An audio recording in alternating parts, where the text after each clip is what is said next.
یا سیدی یا رسول اللہ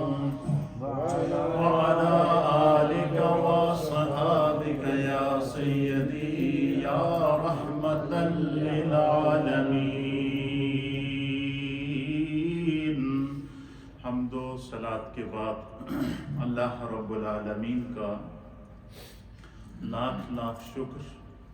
اور مولا کریم کا بڑا ہی احسان ہے کہ جس رب کائنات نے ہم گناہ گاروں کو شکل انسانی میں پیدا فرمایا اور ہمیں طرح طرح کے انعامات اور اکرامات سے نوازا، بالخصوص ہماری ہدایت اور رہنمائی کے لیے ہمیں اپنے پیارے حبیب لبیب نبی رحمت جناب سید العالمین محمد الرسول اللہ صلی اللہ تعالی علیہ وآلہ وسلم جیسا عظیم نبی عطا فرمایا جو خاتم النبیین ہیں، امام الانبیاء ہیں، وجہ تخلیق کائنات ہیں، جن کی ایک ایک ادا کائنات کے لیے ایگزامپل ہے۔ اللہ کے پیارے حبیب لبیب نبی رحمت صلی اللہ تعالی علیہ وآلہ وسلم کی سیرت، آپ کا کردار، آپ کا اخلاق، آپ کے افکار، آپ پر نازل ہونے والا کلام اور آپ کی زبان اطہر سے نکلنے والے احادیث کے نورانی کلمات اور آپ کے وجود کا ایک ایک حصہ، اس کو اللہ تعالیٰ نے کائنات کے لیے نہ صرف ایگزامپل بنایا ہے بلکہ کائنات میں کا جتنا حسن ہے، کائنات کا جتنا نور ہے، یہ سارا وجود مصطفیٰ سے اس طرح تقسیم ہو کر کائنات کو اس کا حصہ مل رہا ہے۔ جس طرح کہ سورج جب نکلتا ہے تو اس کی جب کرنیں پھیلتی ہیں تو وہ پورے افق کو روشن کر دیتی ہیں، پوری زمینوں کو روشن کر دیتی ہیں، ہر طرف سورج کی روشنی برابر پہنچتی ہے، پھیلتی ہے۔ تو اسی طریقے سے کائنات میں اللہ تعالیٰ نے محبوب علیہ السلام کو قرآن میں سراجم منیرہ کہا۔ سراجم منیرہ کا معنی ہے کہ چمکتا ہوا سورج۔ اللہ تعالیٰ نے حضور علیہ السلام کو سراج منیر کہا۔ قرآن میں اللہ فرماتا ہے اِنَّا أَرْسَلْنَاكَ شَاهِدًا وَمُبَشِّرًا وَنَذِيرًا وَدَاعِيًا إِلَى اللَّهِ بِإِذْنِهِ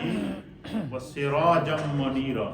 تو یہاں اللہ تعالیٰ نے اپنے محبوب کو سراج منیر کہا ہے، چمکتا ہوا سورج کہا ہے۔ تو گویا اس کائنات کو جتنا نور ملا ہے، ہماری آنکھوں میں جو نور ہے جس سے ہم اس کائنات کا مشاہدہ کر رہے ہیں،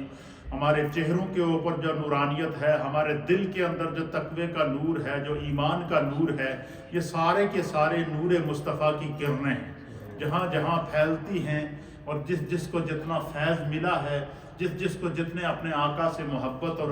الفت ہے، اس کو اسی انداز سے وہ فیض عطا ہو رہا ہے۔ آپ نے دیکھا کہ ربیع الاول شریف کے بابرکت مہینے میں ہمارے تقریباً 8 کے قریب لیکچر ہوئے ہیں، بلکہ 8 سے زائد لیکچر ہوئے ہیں، جو شمائل مصطفیٰ کریم صلی اللہ تعالیٰ علیہ وسلم، حضور علیہ السلام کے خصائص پر، آپ کے فضائل پر، آپ کے مناقب پر اور آپ کے شمائل پر۔ اس سے پہلے دروس کے اندر میں نے آپ کی خدمت میں پیش کیا تھا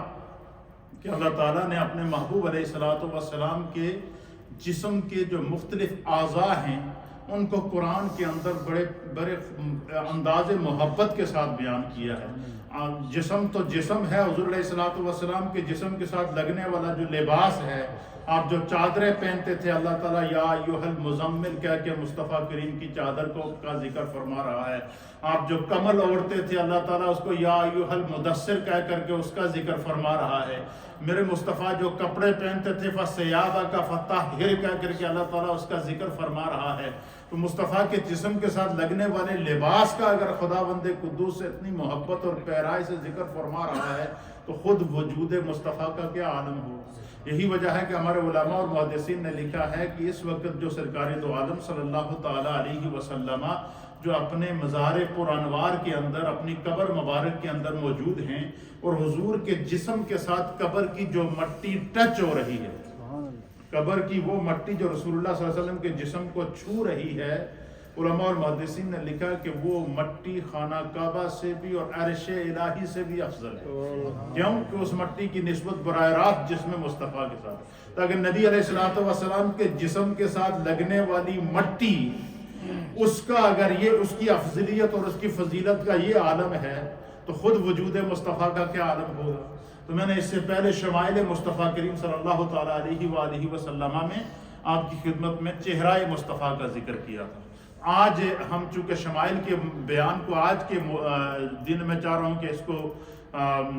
کلوز کر کے پھر انشاءاللہ آئندہ جمعے سے ہم نئے ٹاپک کی طرف آئیں گے. تو آج کا جو میرا ٹاپک ہے، کیونکہ ہم نے چہرہ مصطفیٰ کا ذکر کر دیا، قرآن و حدیث سے اس کے اوپر آپ کے سامنے محبت کے دلائل پیش کیے، بہت سارے دوستوں نے، احباب نے اور سوشل میڈیا کے ذریعے سننے والوں نے اس کو بڑی محبت سے پسند کیا. تو آج میں چاہوں گا کہ شمائل مصطفیٰ کریم صلی اللہ تعالیٰ علیہ وآلہ وسلم میں مصطفیٰ کریم صلی اللہ علیہ وسلم کا سر مبارک،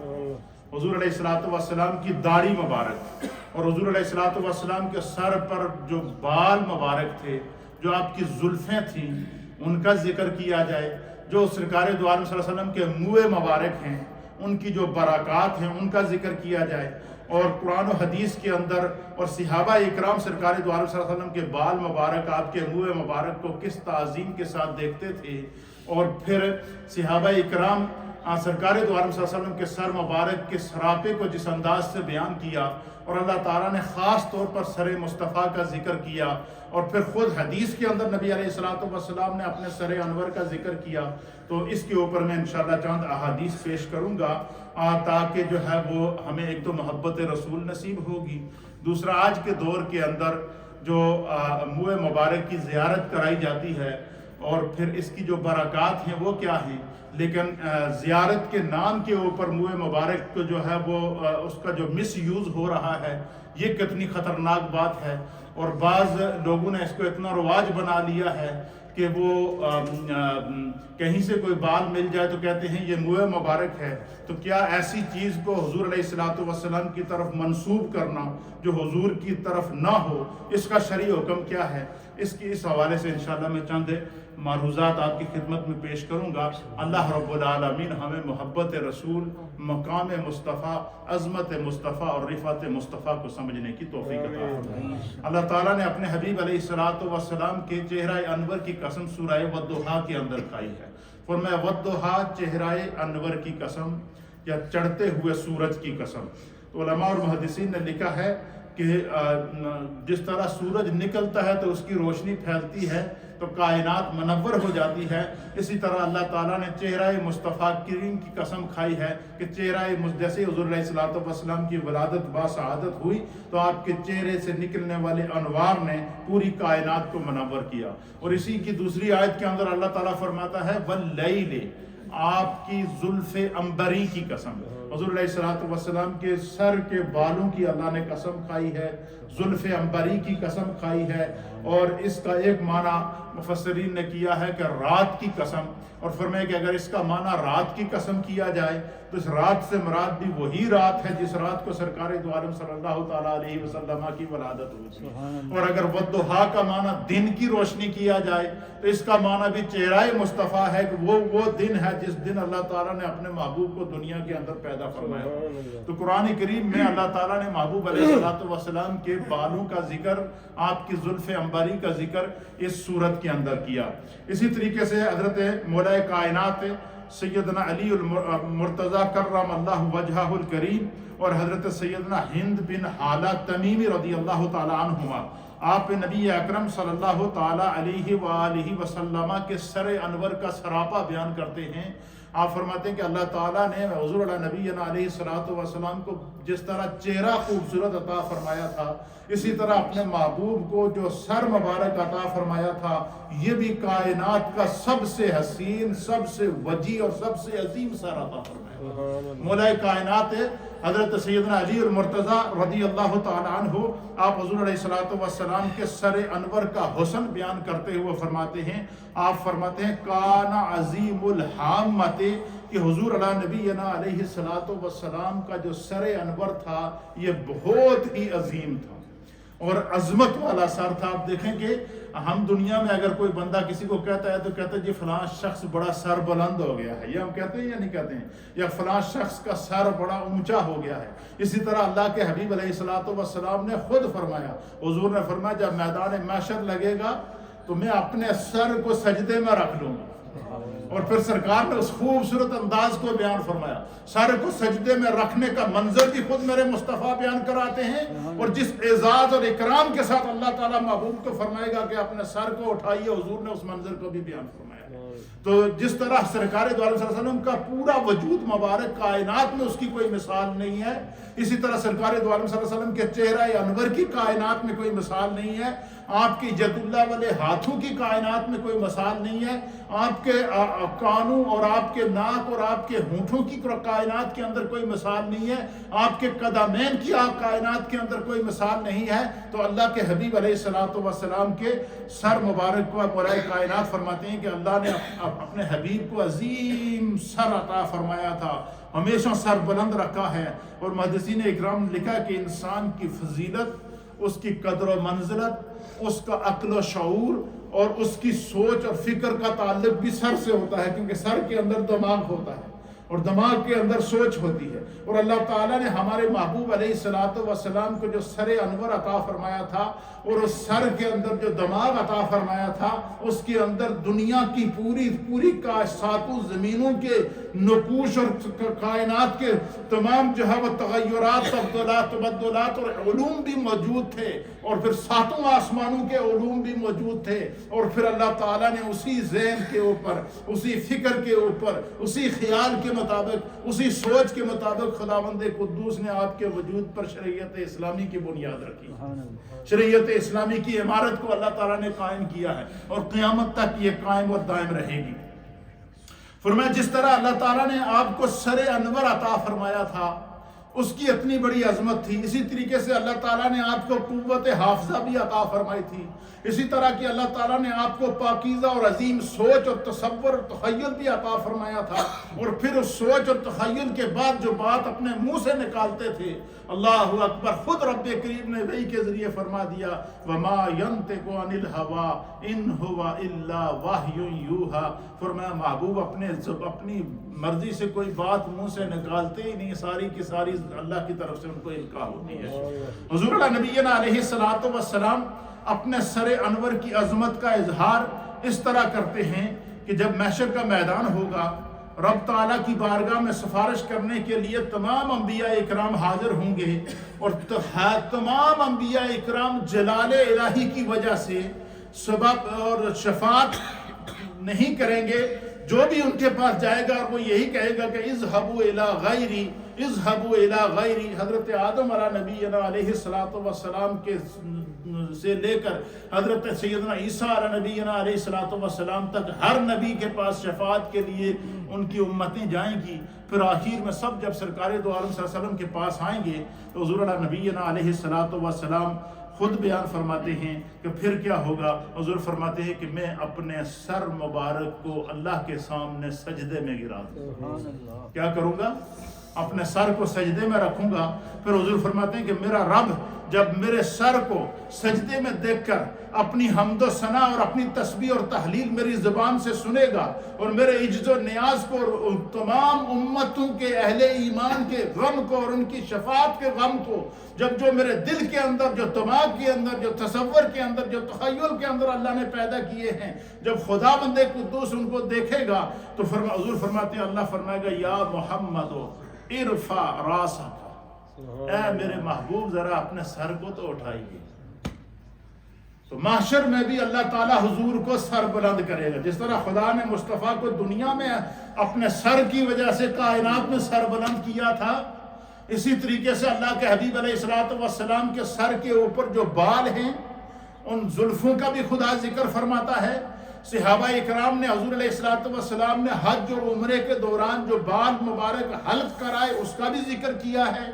پھر جو سرکار دو عالم صلی اللہ علیہ وسلم نے اپنی زلفیں مبارک رکھی ہیں اور صحابہ نے ان کا بھی ذکر فرمایا ہے. جو آپ کی داڑھی مبارک آپ کے سینے مبارک کو گھیرے ہوئے تھی, صحابہ اکرام نے اس کا بھی ذکر کیا ہے. اور صحابہ اکرام سرکار دو عالم صلی اللہ علیہ وسلم کے سر اور داڑھی کے بالوں سے کس قدر محبت کرتے تھے, اس کا بھی انشاءاللہ میں آگے جا کر چند حدیث آپ کی خدمت میں پیش کروں گا. حضور فرماتے ہیں کہ جب میں اپنے سر کو سجدے میں رکھوں گا تو اللہ فرمائے گا یا محمد ارفع راسک, اے میرے محمد اپنے سر مبارک کو اٹھائیے, اے میرے محبوب اپنے سر کو اٹھائیے. قل یسمع لک وسل تؤتی واشفع تو شفا تشفع فرمایا کہ اے میرے محبوب آپ اپنے سر کو اٹھائیے، آپ فرمائیے جو کہنا چاہتے ہیں، آپ سوال کیے، آپ کا رب آپ کو عطا کرے گا،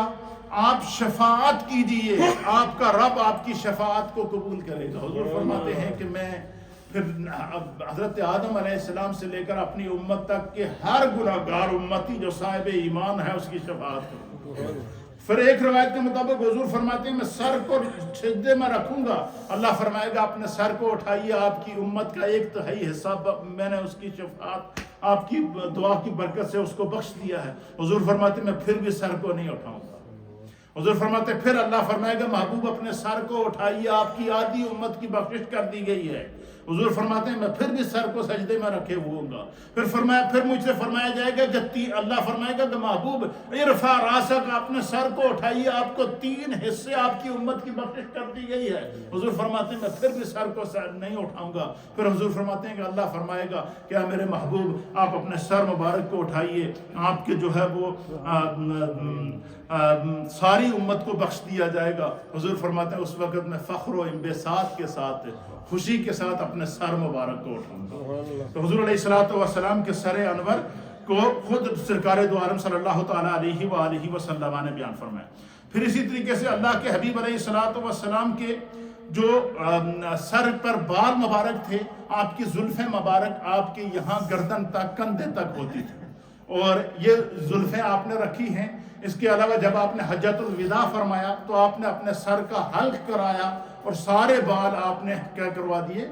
منڈوا دیے، حلق کروا دیے۔ اور پھر اسی طریقے سے جب آپ نے جب عمرہ کیا تو اس وقت بھی آپ نے حلق مبارک کرایا۔ اب حدیث کے اندر آتے ہیں کہ حج اور عمرے کے علاوہ حضور نبینا علیہ السلام نے اپنے سر کا حلق نہیں کرایا۔ آپ کی زلفیں مبارک ہوا کرتی تھی اور اسی طرح آپ کی داڑھی مبارک کے بال ہوا کرتے تھے۔ اس کو بھی صحابہ اکرام نے بیان فرمایا۔ پھر اسی طریقے سے حضرت ابو الفضل عامر رضی اللہ تعالیٰ عنہ بیان کرتے ہیں کہ رأیت النبی صلی اللہ تعالیٰ علیہ وآلہ وسلم یوم الفتح مکہ فما انسا بیاض وجہہ وشدت سواد شعرہ۔ آپ فرماتے ہیں حضرت ابو الفضل عامر رضی اللہ تعالیٰ عنہ کہ میں نے فتح مکہ کے دن حضور نبینا علیہ السلام کی زیارت کی۔ آپ کا چہرہ اقدس کا رنگ گورا تھا اور آپ کے بال مبارک جو ہے وہ کالے تھے اور ان کے اوپر بالکل سیاہی مائل اللہ نے آپ کو کالے بال عطا فرمائے تھے۔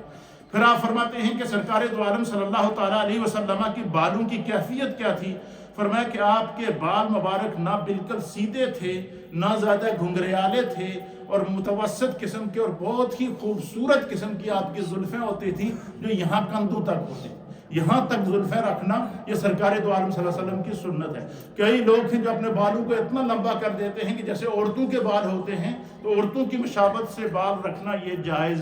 نہیں ہے۔ زلفیں جو سرکار دو عالم صلی اللہ علیہ وسلم کی مبارک زلفیں ہیں وہ آپ کے کندھوں تک ہوتی تھیں، کندھوں کو ٹچ کرتی تھیں، اس سے آگے آپ کی زلفیں نہیں ہوتی تھیں۔ جو بھی لوگ زلفیں رکھیں تو وہ اس کا خیال رکھیں۔ پھر اسی طریقے سے سرکار دو عالم صلی اللہ علیہ وسلم کے مبارک زلفوں کے بارے میں فرمایا کہ آپ کبھی آدھے کان تک ہوتی تھی، کبھی کانوں کے نچلے حصے تک۔ حضور کی زلفیں یا یہاں تک ہوتی تھی یا یہاں تک ہوتی تھی، کان کے نچلے حصے تک۔ یہ اس کی کیفیت بیان فرمائی ہے، یا کان کی لو تک ہوتی تھی اور کبھی بڑھ جاتی تھی اور کندھے تک پہنچ جاتی تھی۔ 3 کیفیات آپ کی زلفوں کی بیان فرمائی ہیں۔ آپ نے اپنے کانوں تک بھی زلفیں رکھی، آدھے کانوں تک بھی زلفیں رکھی ہیں، آپ نے اس کان کی لو تک بھی اپنی زلفیں رکھی ہیں، اور آپ کی زلفیں کبھی بڑھ کر یہاں کندھے تک پہنچ جاتی تھی، اس سے آگے آپ کی زلفیں نہیں جاتی تھیں۔ اس چیز کا خیال رکھنا ضروری ہے۔ پھر اسی طریقے سے سیدنا انس بن مالک رضی اللہ تعالیٰ عنہ آپ بیان فرماتے ہیں کہ کانا شعر رسول اللہ صلی اللہ تعالیٰ علیہ وآلہ وسلم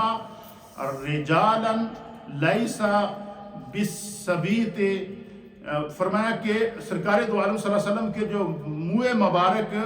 خمدار تھے، نہ گنگریالے تھے، نہ زیادہ مڑے ہوئے تھے اور نہ بالکل سیدھے تھے، دونوں کانوں اور کندھے کے درمیان حضور علیہ السلام کے بال مبارک ہوا کرتے تھے۔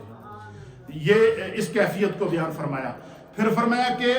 چوتھی کیفیت بیان فرمائی، حضرت انس کہتے ہیں کہ پیدائشی طور پر آپ کے گیسوئے مطہر، آپ کے گیسوئے مبارک، آپ کے بال مبارک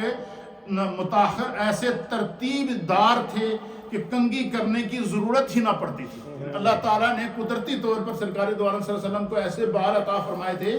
کہ آپ کنگھی فرماتے تھے۔ کنگھی فرمانا بھی سرکار کی سنت ہے، اور مڈل سے آپ کے بھی جو ہے وہ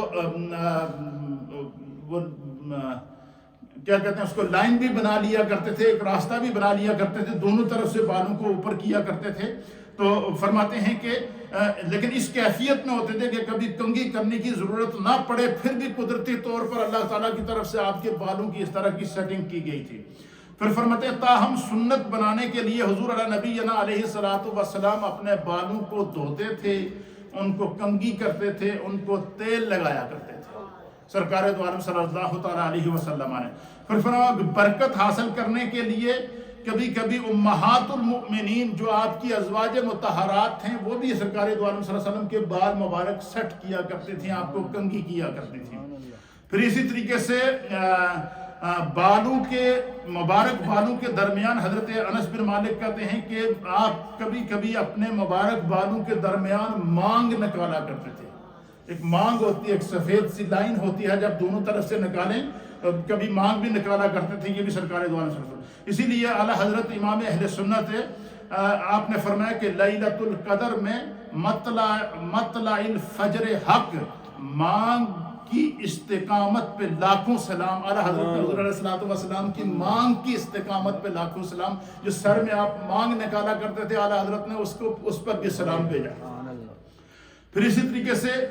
تیل لگائے بغیر بھی منہ مبارک چمکدار ہوتے تھے۔ حضور علیہ السلام کے جو منہ مبارک تھے ان کے اندر نور کی کیفیت ہوتی تھی، تیل لگائے بغیر بھی ان کے اندر کیا ہوتی تھی، چمک آتی تھی۔ اور سنت بنانے کے لیے کبھی کبھی سرکار دو عالم صلی اللہ تعالیٰ علیہ وآلہ وسلم جو ہے وہ ان کو تیل لگایا کرتے تھے۔ پھر اسی طریقے سے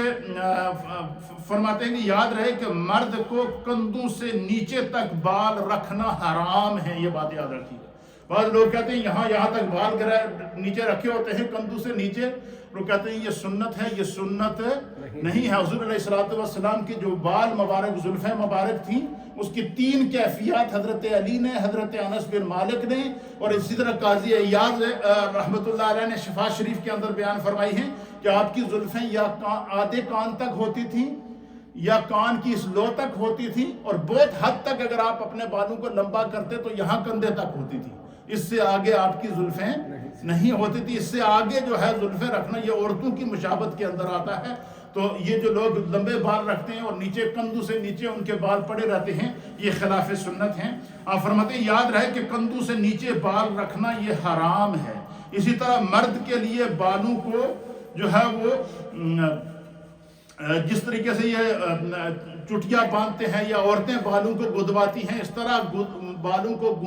گدوا کر پیچھے سے باندھ لینا اور وہ چٹیا بنا لینا جیسے عورتیں بناتی ہیں، بالوں کو گوندتی ہیں، اس طرح مرد کے لیے بال کو گوندنا جائز نہیں ہے، یہ عورتوں کی کیفیت ہے، اس کا خیال رکھنا چاہیے۔ پھر اسی طریقے سے احادیث مبارکہ کے اندر آتا ہے کہ اللہ کے پیارے حبیب لبیب نبی رحمت صلی اللہ تعالیٰ علیہ وسلم جب حجۃ الوداع کا موقع تھا تو سرکار دو عالم صلی اللہ تعالیٰ علیہ وآلہ وسلم حج کے جب سارے مناسک ادا کرنے کے بعد،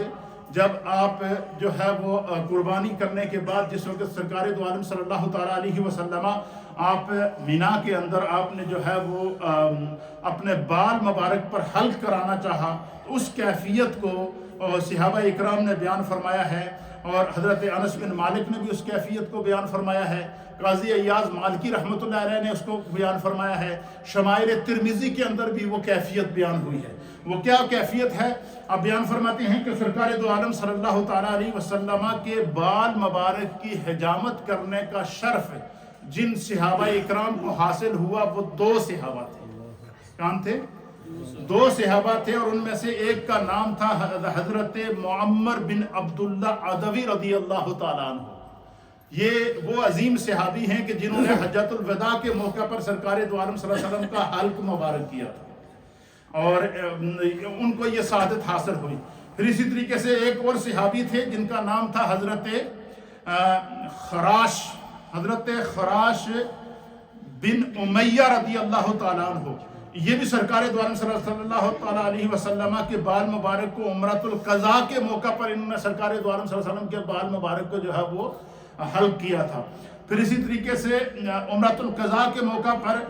جو ہے وہ مروہ کے پاس سرکار دو عالم صلی اللہ تعالیٰ علیہ وآلہ وسلم نے کہ حلق کی سعادت حضرت خراش بن امیہ رضی اللہ تعالیٰ عنہ کو حاصل ہے. پھر اسی طریقے سے حضرت معمر بن عبداللہ رضی اللہ تعالیٰ عنہ، یہ حجۃ الوداع کے موقع پر آپ نے سرکار دو عالم صلی اللہ علیہ وسلم کے بال مبارک کا حلق کیا. تو آپ بیان فرماتے ہیں، آپ کہتے ہیں کہ حجۃ الوداع کے موقع پر سرکار دو عالم صلی اللہ تعالیٰ علیہ وسلم کی سواری کی خدمت کا موقع ملا، اور مینا میں جب آپ صلی اللہ تعالیٰ علیہ وآلہ وسلم قربانی سے فارغ ہو گئے تو حضور علیہ السلام نے حضرت معمر بن عبداللہ سے فرمایا کہ اے معمر، آؤ اور میرے سر کی حجامت کرو، میرے سر کا حلق کرو. تو پھر آپ کہتے ہیں کہ میں آیا اور میں اس طرح لے کر آیا، اور میں سرکار دو عالم صلی اللہ تعالیٰ علیہ وآلہ وسلم کے پاس کھڑا ہو گیا، اور سرکار دو عالم صلی اللہ علیہ وسلم میرے سامنے حلق کے لیے جب تشریف فرما ہوئے تو آپ فرماتے ہیں کہ اللہ کے حبیب علیہ السلام جب میرے سامنے بیٹھ گئے تو حضرت معمر بن عبداللہ رضی اللہ تعالیٰ عنہ آپ فرماتے ہیں کہ پھر بڑا عجیب و غریب منظر پیش آیا. اور وہ منظر کیا پیش آیا؟ آپ فرماتے ہیں کہ پھر سرکار دو عالم صلی اللہ تعالیٰ علیہ وسلم نے مجھ سے خوش طبی فرمائی، جس طرح کہ ہم مذاق کرتے ہیں ایک دوسرے کے ساتھ. حضور نے خوش طبی فرمائی اور حضور نے فرمایا کہ اے معمر،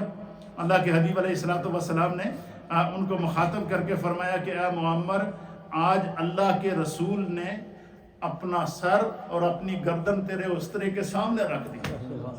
اللہ اکبر. تو کہتے ہیں کہ مجھے یہ سعادت حاصل ہوئی کہ اللہ کے حبیب علیہ السلام نے جو ہے وہ کہ حضور نے فرمایا کہ اللہ کا رسول اپنا سر تمہارے قابو میں اس حال میں دے رہا ہے کہ تمہارے ہاتھ میں اس طرح موجود ہے. تو حضرت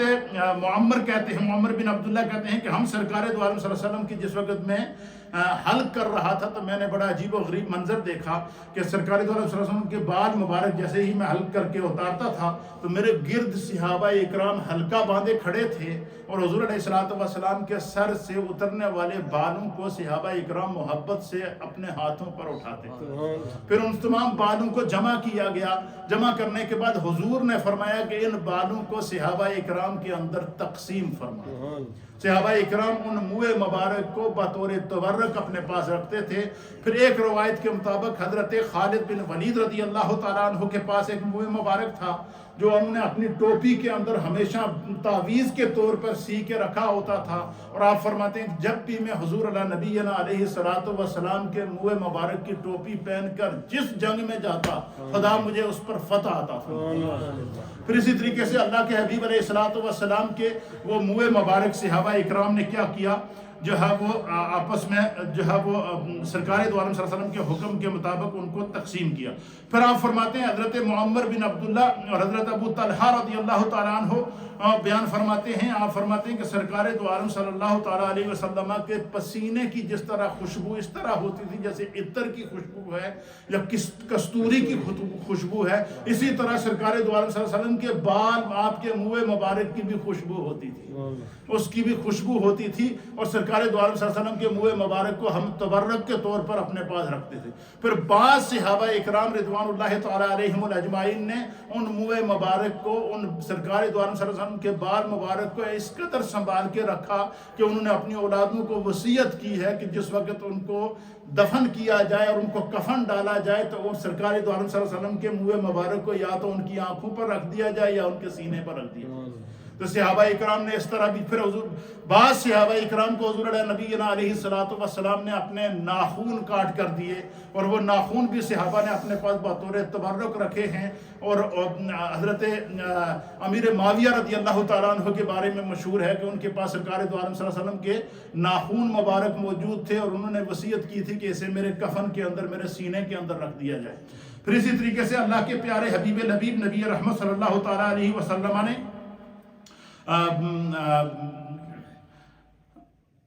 روایت کے اندر آتا ہے کہ جب آپ نے حل کی حج اور عمرہ کے علاوہ سرکار دو عالم صلی اللہ تعالیٰ علیہ وسلم نے تمام بالوں کو منڈایا نہیں، یہ ثابت نہیں ہے۔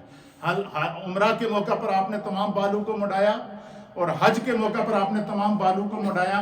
اور اس کے علاوہ ثابت نہیں ہے۔ پھر اسی طریقے سے سرکار دو عالم صلی اللہ تعالیٰ علیہ وآلہ وسلم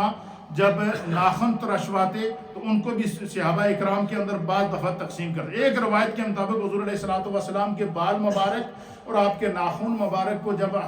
وہ کاٹ لیتے تو حضور علیہ الصلوۃ والسلام نے حکم دیا کہ ان کو دفن کر دیا جائے، زمین میں دفن بھی کر دیا جاتا تھا۔ یہ سرکار دو عالم صلی اللہ تعالیٰ علیہ وآلہ وسلم کے بال مبارک کی برکتیں ہیں، عظمتیں ہیں، اور جن صحابہ اکرام کو یہ عظمت اور سعادت حاصل ہوئی اس کو بھی جو سرکار دو۔ پھر جو لوگ حج اور عمرہ کے دوران اپنے بالوں کو حلق کراتے ہیں،